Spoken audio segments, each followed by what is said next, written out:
नमस्कार, साथ की बड़ी खबर देख रहे हैं आप। मैं हूं आशीष त्रिपाठी आपके साथ और भोपाल से इस वक्त की बड़ी खबर से शुरुआत करेंगे। इस वक्त की बड़ी खबर, आज से भारतीय जनता पार्टी की जन आशीर्वाद यात्रा की शुरुआत हो रही है। दरअसल विंध्य के चित्रकूट से यह जन आशीर्वाद यात्रा शुरू होगी।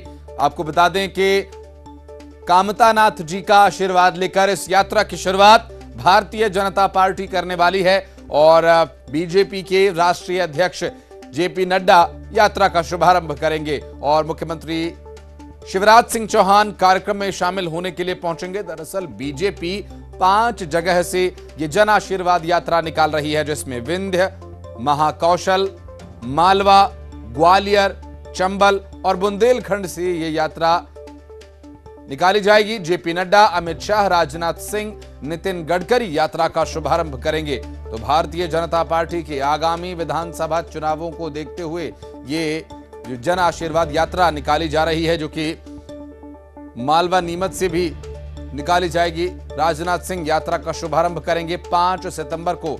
महाकौशल के मंडला, ग्वालियर, चंबल के श्योपुर से यात्रा निकाली जाएगी।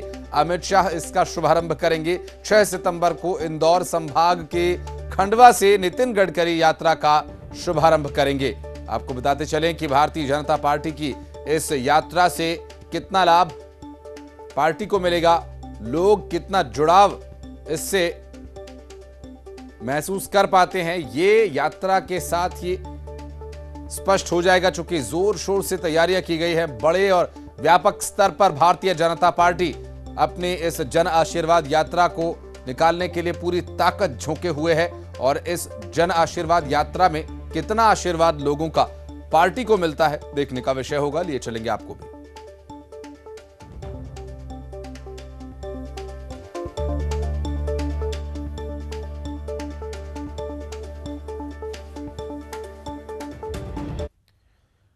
और रायपुर से बड़ी खबर आपको बता दें, पीसीसी में आज कांग्रेस की बड़ी बैठक होगी। कुमारी शैलजा, दीपक बैज बैठक की अगुवाई करेंगे। सभी मोर्चा प्रकोष्ठों के अध्यक्ष शामिल होंगे। जिला अध्यक्ष भी बैठक में शामिल होंगे। दोपहर 3 बजे राजीव भवन में बैठक होगी।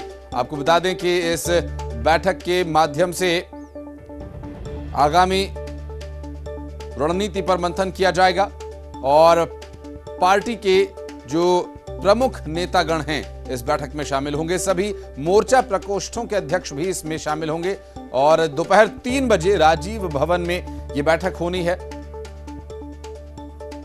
और इस बैठक में कांग्रेस पार्टी के छत्तीसगढ़ के फ्रंटलाइन लीडरशिप की अगर बात करें तो यहां कुमारी शैलजा, दीपक बैज बैठक में मौजूद होंगे और सभी मोर्चा प्रकोष्ठों के अध्यक्ष इस बैठक में शामिल होने के लिए पहुंच रहे हैं। जिला अध्यक्ष भी बैठक में शामिल होंगे। दोपहर 3 बजे राजीव भवन में ये बैठक बुलाई गई है। रायपुर से इस वक्त की बड़ी खबर, कांग्रेस पार्टी की आज बड़ी बैठक होनी है।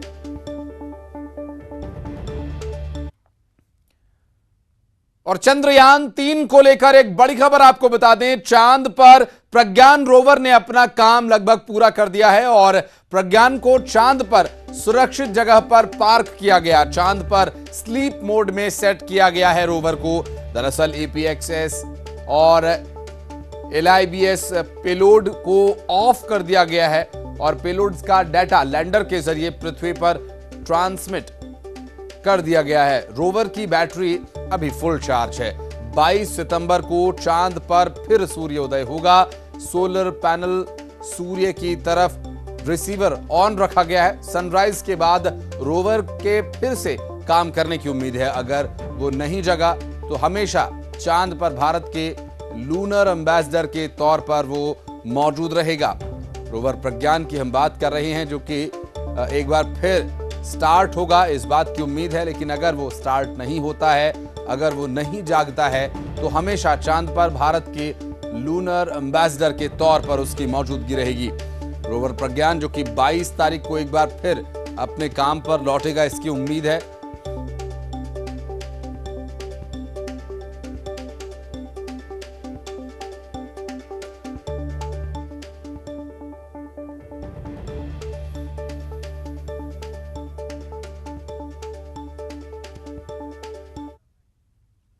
और इस बीच दिल्ली से एक बड़ी खबर आपको बता दें, अधीर रंजन चौधरी ने वन नेशन वन इलेक्शन की कमेटी का सदस्य बनने से इनकार कर दिया।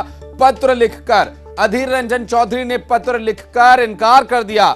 अमित शाह को उन्होंने चिट्ठी लिखकर अपनी नामंजूरी दर्ज कराई है। दरअसल वन नेशन वन इलेक्शन के लिए एक कमेटी का गठन किया जाना है और इस कमेटी में गठित सदस्यों में अधीर रंजन चौधरी को शामिल किया जाना था, लेकिन अधीर रंजन चौधरी ने इस प्रपोजल को लेकर या इस विचार को लेकर अपनी नामंजूरी जताई है, अपना डिसअप्रूवल बताया है। उनका यह कहना है कि वे इस कमेटी में शामिल नहीं हो सकते। पत्र की प्रति आपकी टीवी स्क्रीन पर आप देख पा रहे होंगे।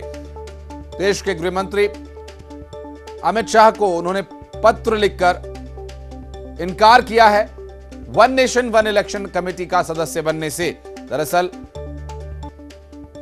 दिल्ली से यह जानकारी मिल रही है जिसमें यह पता चला है कि कांग्रेस नेता अधीर रंजन चौधरी ने one nation one election committee का सदस्य बनने से इनकार कर दिया है।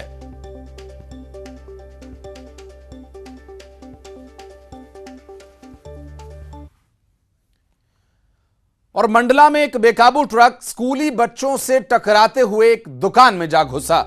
इसका सीसीटीवी वीडियो भी सामने आया, बताया जा रहा है। जो तस्वीर आप देख रहे हैं दरअसल ये उसी दुर्घटना की तस्वीर है जहां साफ दिखाई दे रहा है कि ट्रक किस तरह से आता है, स्कूली बच्चों को अपनी चपेट में लेता है और फिर साइकिल बाइक्स को अपनी चपेट में लेता हुआ दिखाई दे रहा है। और सड़क पर जो बच्चे हैं वो तितर बितर होकर भागते हैं और इस दौरान एक ट्रक दुकान में जा घुसता है। इस हादसे में 4 बच्चों को चोट भी आई है और इसका एक सीसीटीवी वीडियो भी आप देख पा रहे होंगे जिसमें हालांकि ट्रक की कोई बहुत ज्यादा गति तो नहीं है, लेकिन उसका नियंत्रण यहां जरूर खोता हुआ दिखाई दिया। दुर्ग के नंदनी इलाके में बाइक में छिपकर बैठे कोबरा सांप को देखकर बाइक सवार मालिक के पसीने छूट गए।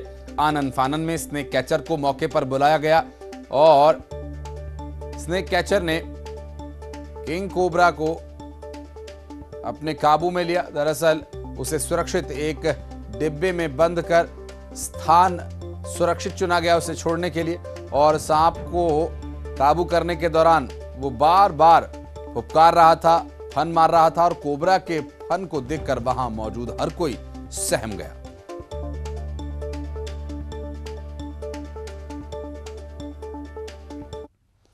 कोंडागांव में मत्स्य विभाग के एक क्लर्क ने 1.25 करोड़ रुपए का घोटाला करते हुए सरकारी पैसे से ऑनलाइन ट्रेडिंग करना शुरू कर दिया था और ट्रेडिंग में पैसे गंवाने के बाद क्लर्क ने खुद ही इस पूरे मामले का खुलासा किया तो विभाग में हड़कंप मच गया।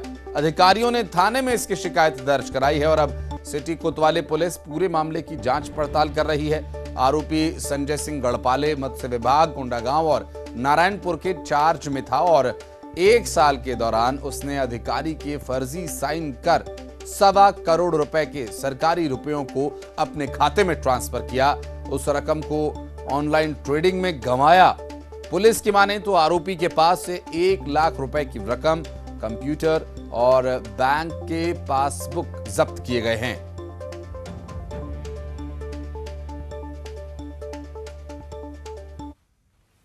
मत्स्य विभाग का एक सहायक ग्रेड 2 का कर्मचारी है जो कि नारायणपुर में पदस्थ था और उसको कोंडागांव में भी अतिरिक्त प्रभार में था, अकाउंटेंट का काम करता था ये।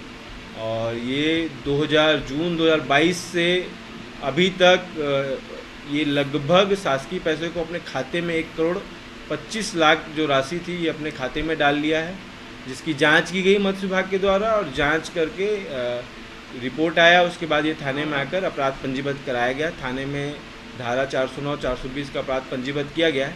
शुरुआती जांच में हमको ये पता चला है कि लगभग सभी राशि को ये ट्रेडिंग करता था, ऑनलाइन ट्रेडिंग, इसके जरिए सभी राशि को ये गंवा चुका है।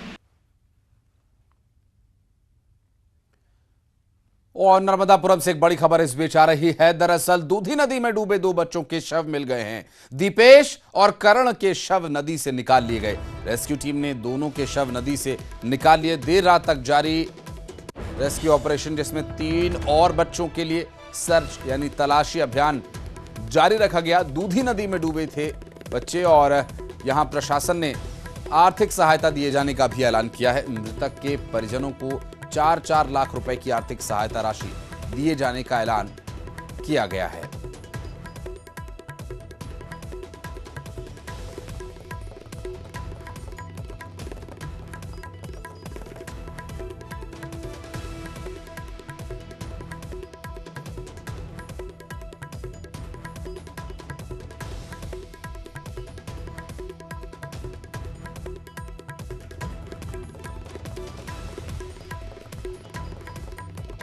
दो बच्चों के शवों को बाहर निकाल लिया गया था।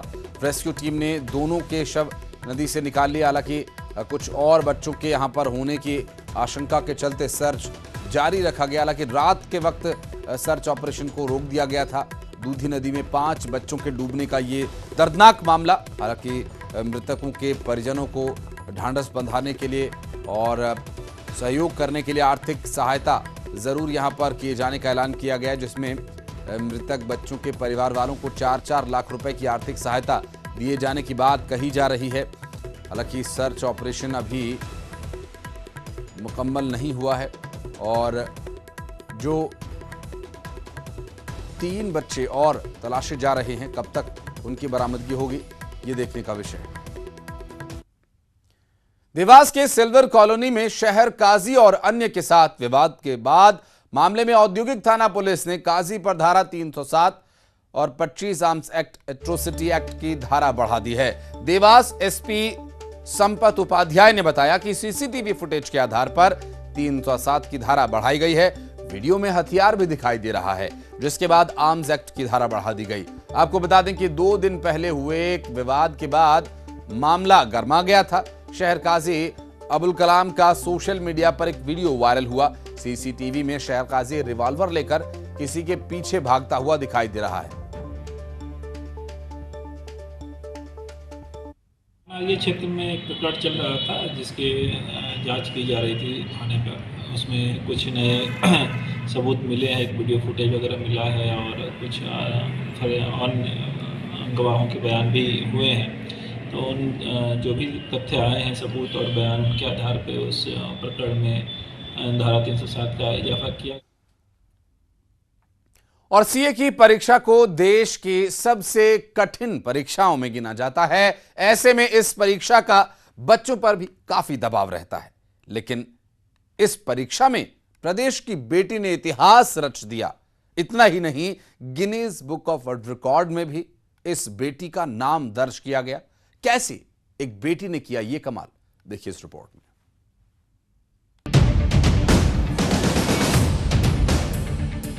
मुरैना के रहने वाली नंदिनी सबसे कम उम्र की चार्टर्ड अकाउंटेंट बन चुकी हैं।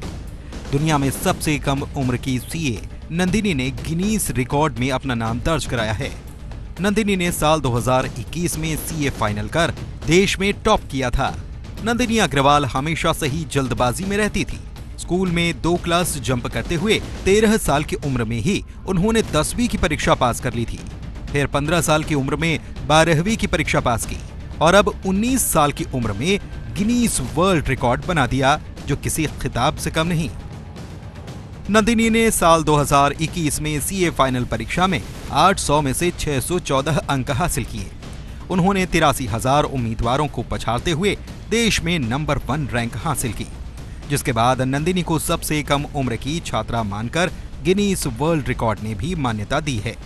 इतना ही नहीं, उनके साथ उनके भाई ने भी सीए फाइनल की परीक्षा दी थी, जिन्होंने देश में 18वीं रैंक हासिल की। उसने जो है सीए का फाउंडेशन भी उसने अच्छे से क्लियर किया, दोनों भाई बहनों ने। और सीए में सेकंड राउंड में उसका जो फाउंडेशन के बाद जो आईपीसीसी होता है उसमें भी उसने 31 रैंक उसने बनाई थी। और फिर इसके बाद उसने फाइनल में, तो आप जानते ही कि उसने ऑल इंडिया टॉप किया। उसके भाई ने भी, सचिन अग्रवाल ने भी 18वीं रैंक प्राप्त की। नंदिनी और उनके बड़े भाई सचिन ने मुरैना के विक्टर कॉन्वेंट स्कूल से पढ़ाई की है। दोनों ने 12वीं बोर्ड की परीक्षा में मुरैना जिले में टॉप किया था। नंदिनी ने शुरू में ही 2 क्लास जंप करके एडमिशन लिया था और वो शुरू से ही पढ़ने में काफी होशियार हैं। हालांकि नंदिनी से पहले सबसे कम उम्र के सीए लखनऊ निवासी रामेंद्र चंद्र गांगुल थे, जिन्होंने मई 1956 में 19 साल की उम्र में ये उपलब्धि हासिल की थी।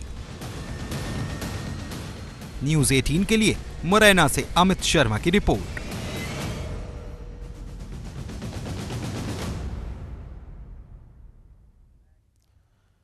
और इस बीच अंबिकापुर से एक बड़ी खबर, बेकाबू बाइक ने खड़े बाइक को टक्कर मार दी। दरअसल यहां बाइक सवार बाल बाल बचा। हादसे का एक सीसीटीवी वीडियो भी सामने आया। सोशल मीडिया पर यह वीडियो काफी वायरल हो रहा है। और आपको बता दें कि मैनपाट नर्मदापुर सेंट्रल बैंक के पास की दुर्घटना, जहां आप देखिए तस्वीरों में कई बाइक्स यहां पर सड़क पर बिखरी हुई हैं और ये कई बाइक्स जो सड़क के किनारे लोगों ने खड़ी की हुई थी, वहां ये बाइक सवार टकराया।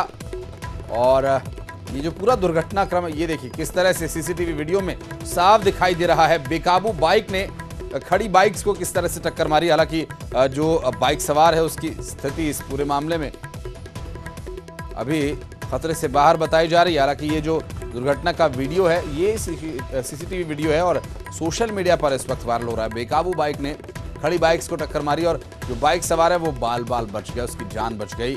और अमूमन इस तरह के मामले में, इस तरह के हादसों में जो तस्वीर सामने आई है उससे भी अंदाज़ा लगाना बहुत ज़्यादा मुश्किल नहीं है। शख्स की जान बच गई, एक राहत की बात है। सोशल मीडिया पर ये सीसीटीवी वीडियो भी वायरल हो रहा है जो हम आपको दिखा रहे हैं।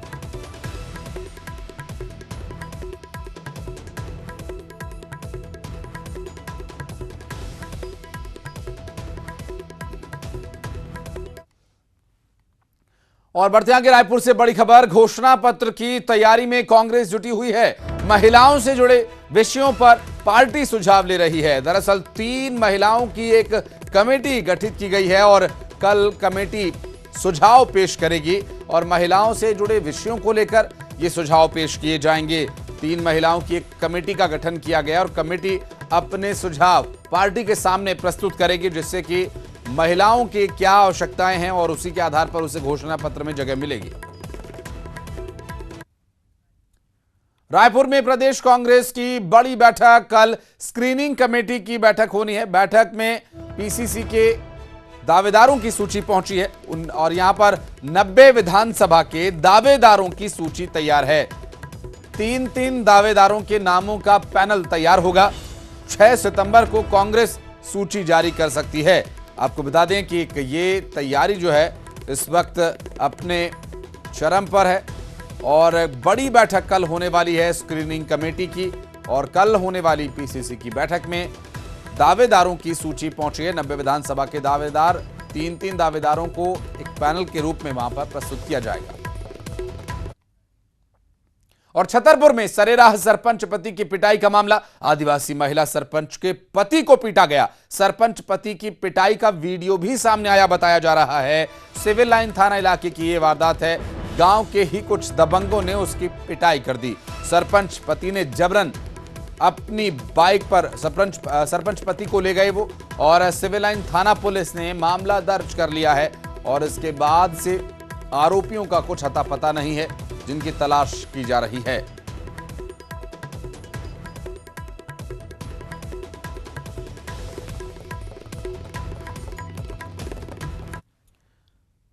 चलिए बढ़ते आगे और अब नजर आ रही खबरें 25 सेकंड्स में। 6 सितंबर को इंडोनेशिया जाएंगे प्रधानमंत्री।